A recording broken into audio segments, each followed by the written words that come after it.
nilijichanganya kuwa kwako wewe.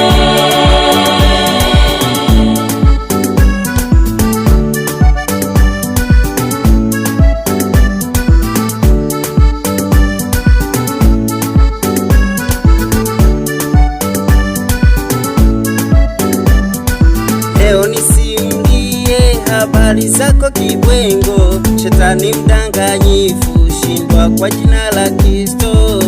Kuwa na wewe nilijichanganya, ulinigombanisha nikafezeheka.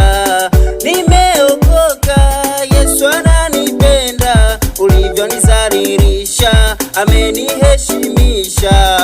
Mapito mengi niliyopitia nilipokuwa kwa huyo shetani,